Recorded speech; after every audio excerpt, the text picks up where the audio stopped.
Você já parou para pensar que a globalização está presente em muitas coisas da sua vida, influenciando muitas coisas, até no supermercado, nas séries que você vê, na música que você escuta? Mas o que realmente significa viver em um mundo globalizado? Globalizado, mundializado ou internacionalizado? Hoje vamos conversar sobre como o mundo está conectado. Países, empresas, pessoas trocando ideias, produtos, recursos monetários, cultura. Isso trouxe grandes avanços, mas também grandes problemas, como desigualdade, crises, mais conflitos e uma padronização cultural. E no final dessa aula, quero deixar um questionamento, fazer uma discussão com vocês. Será que a globalização está mudando ou até mesmo chegando ao fim? Com as tarifas do presidente Trump nos Estados Unidos, ou o fortalecimento do Estado chinês, ou mesmo o crescimento acelerado da Índia, o Estado indiano, e outras economias emergentes, será que ainda faz sentido falar em globalização? E que o livre comércio está aí, que é um destino final da humanidade? Eu sou o Prof. Eligel e você está no canal Geografia em Tudo. Vamos juntos entender esse mundo conectado e globalizado. Bem-vindos, gente. Muito obrigado pelos diletantes da geografia, pelos meus alunos aí do presencial. Hoje nós vamos falar sobre globalização. Gente, muita gente fala de globalização. Primeira coisa, globalização, mundialização e internacionalização. Globalização, nós falamos do aspecto mais técnicos e econômicos. Então, vamos colocar que globalização é o guarda-chuva. Mundialização são os aspectos culturais, intelectuais, de informação, de modo de vida. E internacionalização é uma ação de uma empresa, de uma organização não governamental, internacionalizar capital. Então, internacionalização está dentro de globalização, como mundialização também está dentro de globalização. De novo, globalização, grande guarda-chuva, mundialização, mais a cultura e o modo de vida, e internacionalização, uma empresa pode fazer a internacionalização dos seus processos. É isso, tudo bem? E quando a gente fala de globalização, é um processo econômico e social que estabelece uma integração entre os países e as pessoas do mundo todo.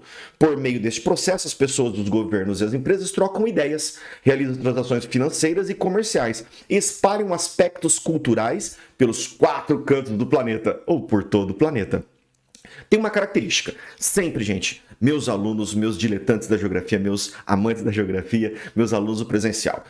Para existir o que nós falamos de globalização hoje, ou mundialização da cultura, ou a internacionalização dos processos das empresas, nós tivemos que ter, põe na cabeça, avanço dos meios de transporte, avanço da informática e avanço das telecomunicações. Então, nós temos aí transporte, informática e telecomunicação como aspectos técnicos que puderam fazer com que a produção dos países, os mandos políticos pudessem espraiar pelo mundo inteiro. Ponto. Então, necessitamos disso. Nós temos dentro da globalização esse aspecto que é do modo de produção capitalista, tudo bem? Então, dentro da globalização, coloca o DNA é o modo de produção capitalista, a economia de mercado. Então, a expansão desse modo de produção capitalista. No final, nós vamos falar, gente, que nós, desde a época das grandes navegações, nós temos esse modo de expansão capitalista, essa reprodução do modo de produção capitalista por todo o globo.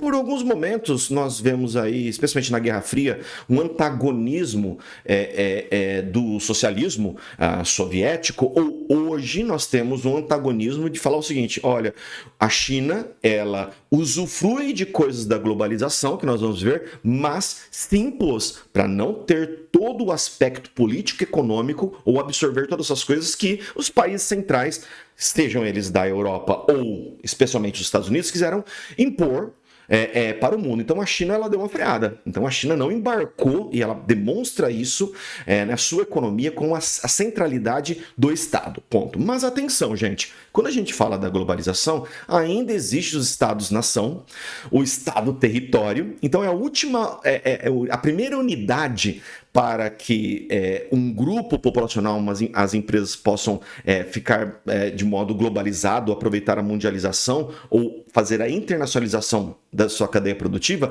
precisa de um negócio chamado Estado-nação. Ainda, o Estado-nação vai mediar a reprodução do modo de produção capitalista no território. Diplomacia, Daí nós vamos falar de geopolítica, mas é o Estado que faz ainda isso. Por mais que tentem apagar a figura do Estado com E maiúsculo, é o Estado que vai mediar essa interação da economia mundializada, globalizada, internacionalizada, porque existe uma burocracia. Então o sonho dos grandes globalistas, vamos falar isso, entre aspas, é que o mundo não tenha fronteira, mas ainda continuam as fronteiras demandando essa mediação entre Estados-nação, tudo bem? Então não venha com isso de falar assim, o Estado acabou. Não, de jeito nenhum, cuidado, tá? A globalização é uma fase do modo de produção capitalista. Ainda existe a divisão internacional do trabalho, quer dizer, países que impõem a sua lógica de venda de produtos industrializados e quer comprar produtos commodities baratas. Então nós temos que ver que ainda preserva essa DIT, essa divisão internacional do trabalho. Ainda existe uma fortíssima desigualdade, ainda existem conflitos, guerras e sofrimento de uma grande parte da população. Vê depois o vídeo, a videoaula de Mundo dos Refugiados. É uma coisa extremamente triste, gente, potencializa até algumas coisas, né? A globalização é econômica, cultural, que é a mundialização, social, de infraestruturas e política. Existe, lógico, também uma padronização cultural, tá bom? Quando a gente fala da globalização, pode parecer em algum texto e também nas suas questões um negócio chamado nova ordem mundial. Bom, então se tem nova ordem mundial, existia uma ordem mundial. A ordem mundial que existia, que era pregressa a essa nova ordem mundial, que é a globalização, foi a Guerra Fria. E a Guerra Fria, ela vai ser pós Segunda Guerra Mundial, até, vamos colocar aí, gente, em 1989, que teve a queda do Muro de Berlim e o fim da União Soviética. E dentro da ordem mundial, dentro da Guerra Fria, nós tivemos um grande período durante uns 30, 35 anos, que nós tivemos a ascensão da Europa Ocidental, especialmente dos Estados Unidos, como principal protagonista. Mas na Guerra Fria, não esqueça, nós tivemos o antagonismo da União das Repúblicas Socialistas Soviéticas. Então tinham dois modelos antagônicos, o capitalismo e também o socialismo. Mas olhando para o globo, o modo de produção capitalista estava espraiado por mais países. Não quer dizer que ele venceu, mas estava espraiado por mais países dentro da Guerra Fria. E já nos anos 70, final dos anos 60 e 70, esse modelo da Guerra Fria também começa a ter alguns problemas, especialmente nos gastos e nesse antagonismo entre Estados Unidos e União Soviética. Isso daí faz uma pressão imensa nos estados, seja americano ou estado soviético. Então já não conseguem ter aquele domínio que existia sobre o mundo todo. Então nós tivemos também a crise dos petróleo, em 73 e 79. Nós tivemos esse desgaste do estado interventor keynesiano para os capitalistas. Isso não quer dizer que ele seja errado, mas uma nova narrativa mostrando que o Estado estava mais atrapalhando. Uma nova contação de história que o Estado estava atrapalhando. Tem que tomar muito cuidado, porque fala assim, o Estado interventor não deu certo. Toma cuidado, porque existe uma construção de informação, uma construção histórica. Por que não deu certo? Porque gastava muito com a população. Gastar com arma, gastar com uma corrida armamentista espacial, beleza, mas com a população não pode. Então, sempre lembra, gente, que existe uma construção de uma grande história. E também nós tivemos as empresas reclamando agora que o governo ficava tendo essa grande intervenção, né? Empresa é assim, né, gente? Quando tá tudo bem, usa o governo, né? E daí fala que não quer usar o governo. Quando tá em crise, chama o governo. É sempre assim, gente, a empresa dentro do modo de produção capitalista. E nos anos 70, as empresas fazendo grupos de pressão, falando, gente, não, o Estado está me sufocando, então eu tenho que ter mais liberdade de produção, liberdade de atuação, não só territorial aqui dentro do meu país, mas também expandir para outros países. Então, eu tenho que diminuir os meus custos. Então, por isso que teve uma desconcentração industrial das cadeias produtivas. Lembra que a partir da década de 70, o Deng Xiaoping na China começa a abrir o mercado para aquelas empresas para elas usufruírem de uma mão mais barata ou barata que não tinham nos países centrais, como na Europa Ocidental, e nos Estados Unidos. Então começa uma desconcentração dessas cadeias produtivas. Por quê? Porque alguns países começaram a oferecer essas áreas ou a sua população com uma mão de obra barata para as pessoas, para esses países poderem estar lá. E foi isso. Tá? Tá? Então tem uma desconcentração produtiva e tem assim um jeito das empresas usufruírem do mundo produtivo e olhar para o mundo e falar assim, olha, se agora eu tenho transporte, se agora eu tenho comunicação, eu posso estar com a minha cabeça aqui no país central, mas minha produção fica lá na China, fica lá na Indonésia, fica lá na Índia e assim por diante. Então nós tivemos esse desmantelamento da centralidade ou da concentração num país só. Então, por quê? Porque tinha transporte, informação e telecomunicações que puderam usufruir de várias partes do mundo para minha produção. Tudo bem? E nós tivemos, quando a gente fala de personagens, nós tivemos lá nos Estados Unidos o Ronald Reagan, nós tivemos na Inglaterra, no Reino Unido, a Margaret Thatcher, que fizeram reformas desmantelamento do Estado interventor, e nós tivemos, acabei de falar do Deng Xiaoping e do Mikhail Gorbachev na União Soviética, que ele começa, junto com a perestroika e glasnost, que foram duas ações para poder adaptar o Estado soviético a essa nova configuração dos anos 80. Então nós tivemos essas reformas que levaram, lógico, a União Soviética em 1991 a acabar com todo aquele grande regime, tudo bem? Aquela grande influência no mundo todo.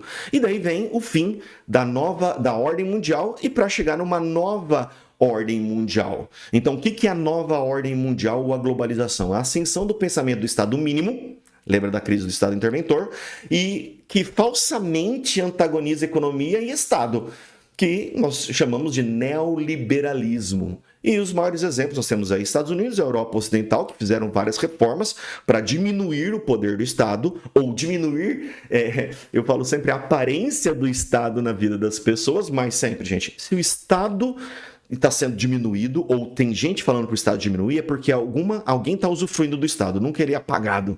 Pode ter certeza. E as grandes empresas privadas e grupos de pressão usufruem do Estado e querem que o Estado fique aí na infraestrutura aí, fique aí por debaixo dos panos, mas eu usufruo dos seus subsídios. Eu usufruo dos seus subsídios, eu usufruo dos seus investimentos, dos seus juros baixos, usufrui das suas compras, da compra do Estado para saúde, educação, para infraestrutura. Olha, gente, então se você está propagando para o Estado ficar menor, pode ter certeza que ele vai ficar bem grande para as grandes empresas. E elas vão ficando tranquilas, daí fica vendendo essa ideia do Estado mínimo. Por isso que eu falo que essa coisa é meio falsa, tudo bem? E daí, quando a gente fala da nova ordem mundial, globalização após o fim da União Soviética, nós temos aí duas grandes infraestruturas para que essa globalização possa ocorrer, para essa mundialização possa ocorrer, para uma empresa cada vez ficar mais internacionalizada. Voltando, lembra que nos anos 70 e 80, por causa do transporte, informática e telecomunicações, muitas empresas puderam se internacionalizar.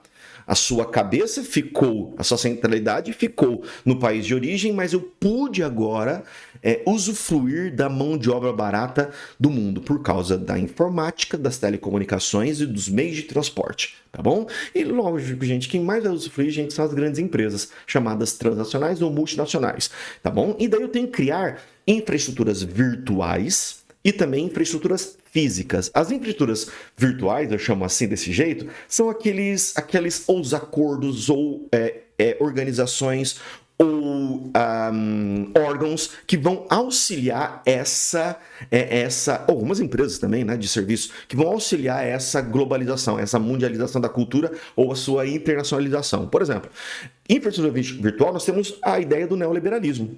Organizações supranacionais, como o Banco Mundial, o FMI, o OCDE e o ONU. Pode ver que eles não nasceram na globalização, eles nasceram anteriormente, mas estavam gestando um mundo globalizado, mundializado ou internacionalizado. Por exemplo, quando a gente vê esses organismos, seja Banco Mundial, FMI, OCDE, ONU, FMI, eles, até 91, eles tinham um grande problema, que era o bloco soviético, que vai antagonizar essas infraestruturas, essas organizações supranacionais. Depois nós temos a gestação de blocos econômicos. Assiste a aula de bloco econômico, por favor.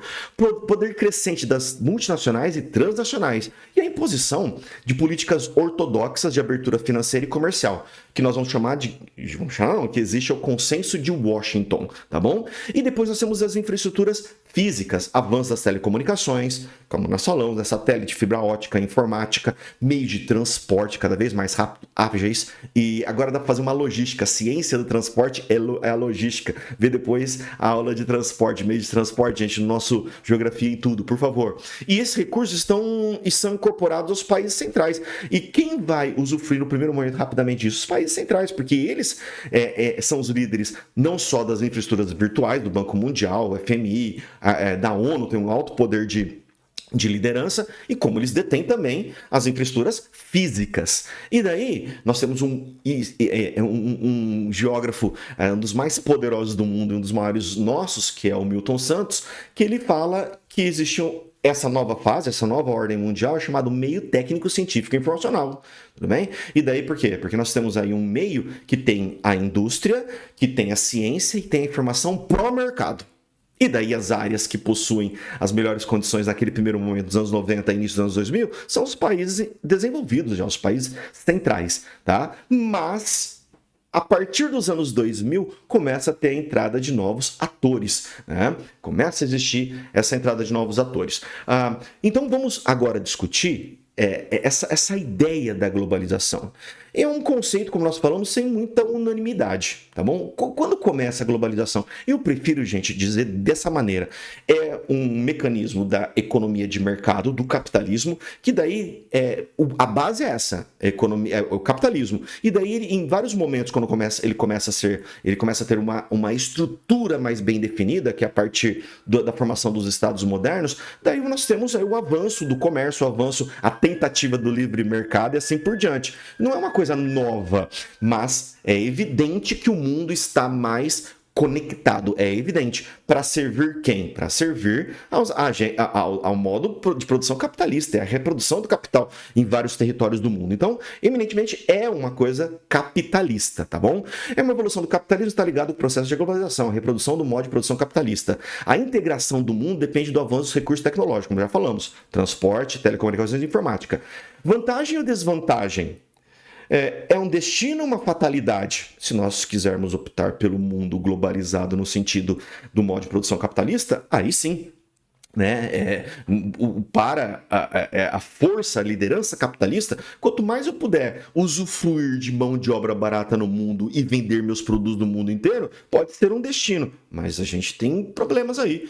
Nós temos que surgir, quando vira uma unanimidade, é complicado. Essa hegemonia é complicada, porque eu sempre vou ficar permanecendo com os mesmos vícios e problemas. Quais são os mesmos vícios e problemas? Uma grande parte da população pobre, uma grande parte da população sendo explorada pela mão de obra, uma grande parte da população padronizando seus costumes e querendo consumir coisas que não tem nada a ver com a minha vida, com a minha ideografia, com o meu território, com o meu país, né?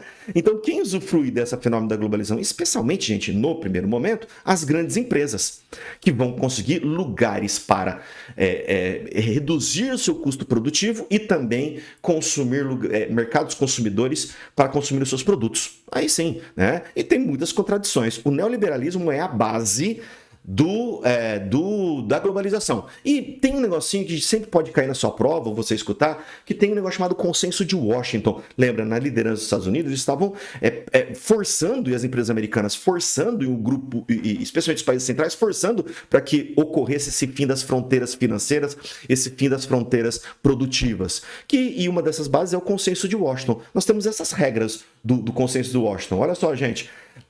Tem que ter a redução dos gastos públicos, disciplina fiscal para os estados, cuidado para gastar com o povo, reforma tributária, juros de mercado, câmbio de mercado, abertura comercial. Opa, então eu quero faça com que o seu país fique igualzinho o meu, mas o meu eu tenho condições estruturais para poder controlar. Você deixa o regramento para eu poder usufruir dentro. Quando você tem um regramento parecido com o meu, explorador, um regramento parecido, eu tenho menor dificuldade para usufruir da parte burocrática financeira, da parte burocrática trabalhista, da parte burocrática de consumo e venda. Então padronize suas regras que você vai ter prosperidade. Gente, essa abertura comercial e financeira é o quê? Eu quero investir meu dinheiro, usufruo com a especulação financeira e já saio rapidamente. livre entrada e saída de capitais. E daí os países pobres ficam rendidos, porque tem aquelas ondas de especulação. Cada hora tem crise e mais crises. Privatização das estatais e investimento estrangeiro livre da eliminação das restrições, e tem eliminação das restrições, e desregulamentação, afrouxamento das leis econômicas e trabalhistas, direito à propriedade intelectual. Quer dizer, olha, gente, quer que eu invista no seu país? Faz tudo minha regrinha. Complicado, né, gente? Quais são os pilares da globalização? Já falamos.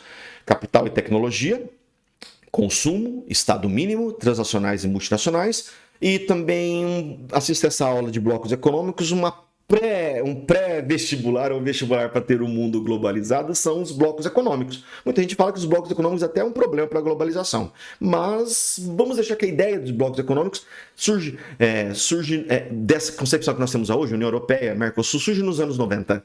União Europeia um pouco antes, mas o mercado comum europeu e a União Monetária após os anos 90, tudo bem? Avanço dos meios de transporte e de comunicações, organização de supranacionais e esse fluxo de capital intenso, tudo bem? Então vamos falar um pouquinho. Quando a gente fala de multinacional e transnacional, é uma das maiores forças, gente. Tem um controle centralizado, né? Quando a gente fala de multinacional, ela tem um controle centralizado na matriz de um país de origem, enquanto as transnacionais descentralizam o seu controle e as operações. Por exemplo, existem transnacionais que, quando fala transnacional, ela abre o seu mercado de ações, a sua sociedade anônima, e vários países podem mandar e fazer o controle da empresa. Já a multinacional continua com o controle nos países centrais. Então, se você usar na sua escrita na redação multinacional transnacional, não vai ter grande problema, mas só lembre que multinacional continua com o controle, e transnacional você tem aí um controle mais pulverizado, mas as duas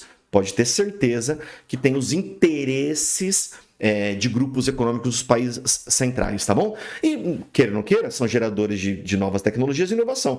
Muitas vezes por financiamento do Estado, gente. Muitas vezes esse financiamento de novas tecnologias é feito por uma faculdade pública ou um grupo que é financiado pelo Estado, e depois a empresa multinacional ou transnacional usufrui dessas conquistas, tá? E também, às vezes, os Estados compram esses produtos das multinacionais. Então, não vem com essa história que ela faz inovação. E ela tem uma dispersão da produção, mas o comando continua. Aspectos positivos, vamos ver se tiver transferência de tecnologia em algum momento, chamado spillover, que é feito de transbordamento. Por exemplo, vem uma fábrica de carro aqui para o Brasil, logo em volta pode surgir empresas ligadas, empresas nacionais ligadas que usufruem dessa tecnologia que veio da transnacional ou da multinacional. Então eu começo a montar e ter transferência tecnológica de modo implícito e explícito aí, tá bom, gente? Inserção no mercado mundial. Aspecto negativo, gente. Transferência de recurso, comando externo, influência política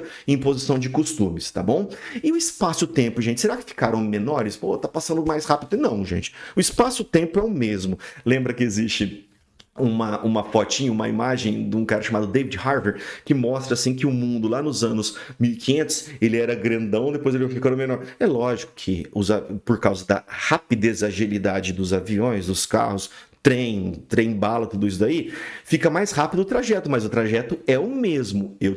Levava mais tempo para chegar as mercadorias e nós chegarmos, mas o trajeto é o mesmo, tudo bem? Então, por isso também o Milton Santos fala bastante do meio técnico, científico e informacional.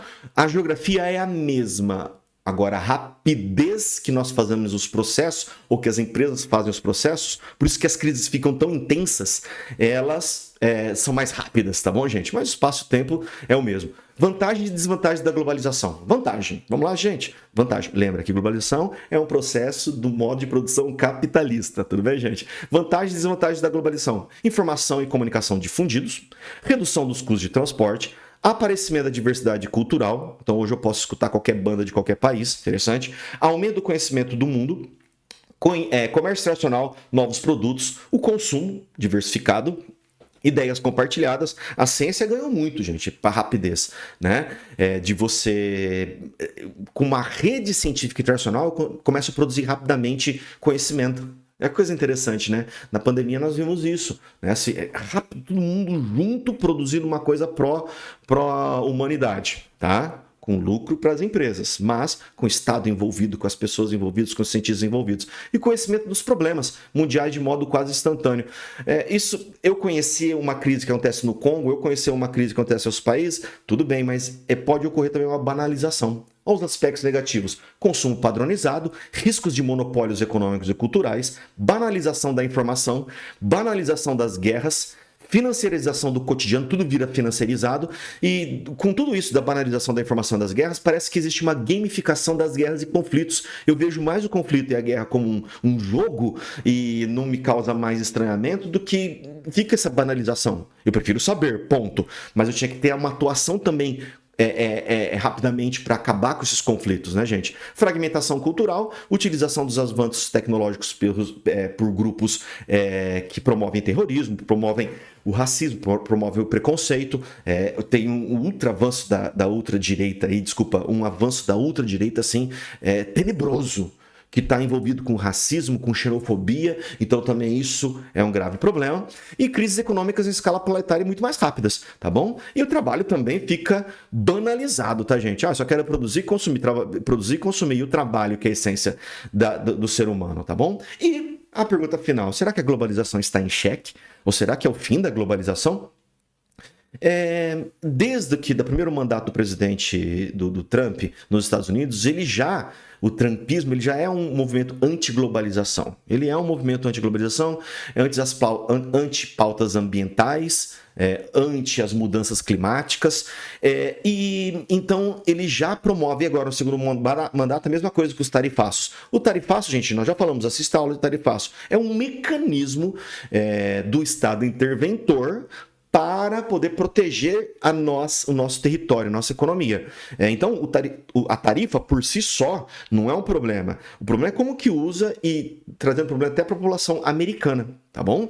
E tentando fazer chantagem com outros países. E eu penso que o elemento principal é a China. O fortalecimento do Estado chinês, mostrando que existe uma outra forma de ver essa internacionalização das relações. É uma outra forma de ver, tudo bem? Nós estamos vendo também a Índia crescendo demais e outros países emergentes, que nós estamos começando a ver que, pera um pouquinho, abrir o mercado, deixar uma empresa entrar internacional, isso daí acaba com os meus postos de serviço. Eu quero consumir coisas de fora. Eu consumo coisas de fora, mas também rebento as empresas nacionais que geram os nossos empregos, né? Então, uma classe de pessoas dentro do nosso país pode sim fazer uma contação de história, uma narrativa, uma construção de informação que é pró a globalização, mas só que tem gravíssimos problemas de desestruturação produtiva que vai gerar desemprego, tá bom? Será que estamos entrando em uma nova era de desglobalização? Eu acredito que nós vamos continuar tendo comércio internacional de modo contínuo, só que existe hoje uma visão do controle maior do Estado-nação. Então, como eu falei para vocês, a globalização só é um pedaço do processo de internacionalização do comércio mundial, dentro do modo de produção capitalista. Mas acredito que colocar o pé no freio para falar o seguinte: olha, nós estamos vendo aí que eu estou perdendo muito se eu não controlar as coisas da minha caixa d'água do nosso território.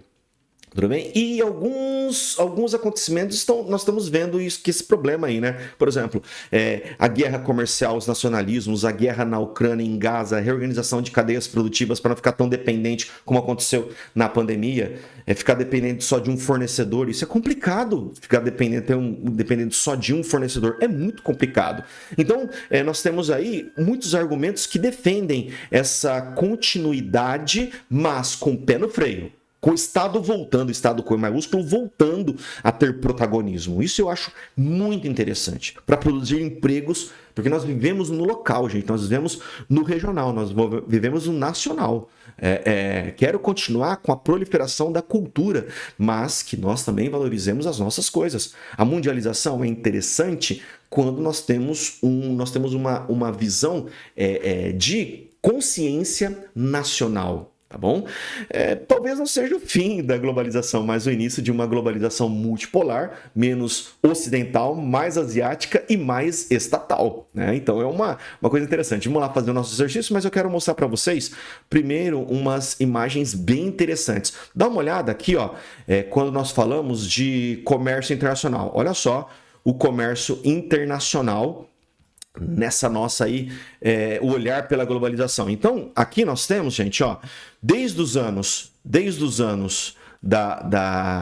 de 1870, o comércio tal, depois do início do século XX diminuiu, mas depois da Segunda Guerra Mundial até agora é uma constante de aumento das exportações totais do PIB mundial. Olha isso. Isso daí pega todas as exportações, lógico que vai dar exportação e importação, mas os países exportando, olha o tamanho desse desenvolvimento. Então, não existia globalização de 1980, nos anos 80 ou após a Segunda Guerra Mundial, era um processo de modo de produção capitalista. Então, o comércio mundial vai continuar existindo. O grande detalhe sendo o Estado vai ser protagonista, né? Será que o Estado-nação? Eu penso que irá acontecer isso, especialmente com o exemplo da China. E daí nós temos aí, ó, o comércio mundial dos bens. Olha que coisa interessante. Após os anos 2000, continuou aumentando pra caramba, especialmente, gente, nos países em desenvolvimento e os países desenvolvidos. Olha a ascensão em amarelinho aí, dos países, das economias em desenvolvimento. Então, agora é uma nova globalização asiática, uma nova globalização dos países em desenvolvimento. Por isso que existem os BRICS, a OCX e assim por diante, esses vários agrupamentos que querem um pedaço dessa globalização. Então, eu creio que vai continuar um movimento agora vem essa palavra, de internacionalização econômica, mas não com a ideia só do Estado mínimo, tudo bem? Olha a ascensão da China demonstrando como ela virou protagonista. Olha o risquinho vermelho aqui, ó.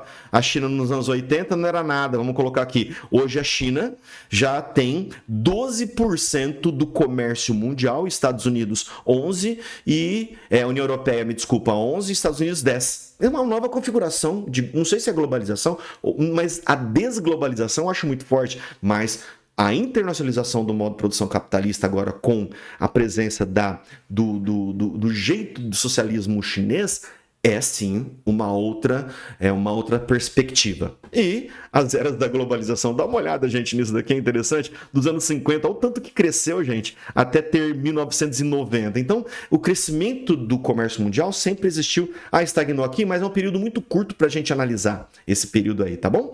E olha as rotas marítimas, gente, dá uma olhada aqui, Sudeste Asiático, ou Extremo Oriente, lógico, ainda continua entre Estados Unidos e Europa muito forte. Continua essa desigualdade no sul do mundo, né, gente? Olha só que menor participação, mas olha esse hotline aqui, né? Estados Unidos com China e Japão, no Pacífico. Então, nós temos essas rotas, assim, bem intensificadas. Olha as rotas aéreas em 2024, gente, que coisa interessante. De novo, Hemisfério Norte. Dá uma olhada nas redes de cabo submarino, informação, uma das grandes estruturas, as estruturas da globalização. Transporte, informática e telecomunicações, né? Então é um negócio impressionante. O advento de chefes de Estado e empresa marca uma transição sistêmica entre o enfraquecimento do Estado-nação e o fortalecimento da corporação apoiada em sua racionalidade técnico-econômica geracional. Lembra, empresa, quando está em crise, chama o Estado para participar. Empresa, quando não está em crise, fala mal do Estado. Sempre assim, gente, coloca na sua cabeça, tá? É que daí fica uma contação de história, que é a mesma coisa que narrativa, né? O advento de chefes de Estado de empresa marca uma transição sistêmica entre o enfraquecimento do Estado ou falar menos sobre o Estado-nação e o fortalecimento da corporação apoiada em sua racionalidade técnico, econômica e gerencial, que é mercado consumidor e reduzir custos de mão de obra. Essa transferência leva, por um lado, a politização da empresa, que expande sua esfera de poder muito além de sua atividade tradicional de produção. A corporação tende a se tornar um novo poder político-cultural. Coerentes com o neoliberalismo, a proposta do Estado-empresa, aqui, ó, Eu tô dando a resposta para você, que sacanagem, eu dei a resposta já, mas vamos lá. A apropriação das forças produtivas pelo Estado e empresa convergem para a apropriação das forças produtivas pelo Estado e a defesa da igualdade social. Tá doido? Acabamos de falar a aula inteira disso, né? O pluralismo democrático e a redistribuição da renda. Não. A regulamentação da força de trabalho e a defesa de produção flexível. Regulamentação da força de trabalho, eu quero trabalho livre para eu poder explorar cada vez mais. Escala 6x1, o trabalhador trabalhar igual o escravo, né? O povo escravizado, né? O povo explorado. Temos que colocar na pauta mesmo a escala 6 para acabar a escala 6x1, gente, por favor. Protecionismo econômico e a implantação. Protecionismo econômico, não. A adoção de privatizações e a mínima intervenção do Estado na economia. É esse mesmo. Quero fazer um outro. Analise o texto a seguir. O espaço se globaliza, mas não é mundial como um todo, senão como uma metáfora.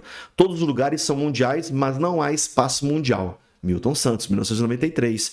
Ele caracteriza a globalização como possibilidade de transformar suas virtudes locacionais de modo a evitar as interações com as ações solidárias e hierárquicas. Transformar suas virtudes locacionais, não. Eu quero meio que o global, junto com o usufruir do local. Diminuição do poder das empresas... Não, aumento das empresas transacionais. Fenômeno revelador dos lugares que são, ao mesmo tempo, objetos de uma razão global e de uma razão local. Convivendo dialeticamente, interessante. Aumento do poder do Estado, não.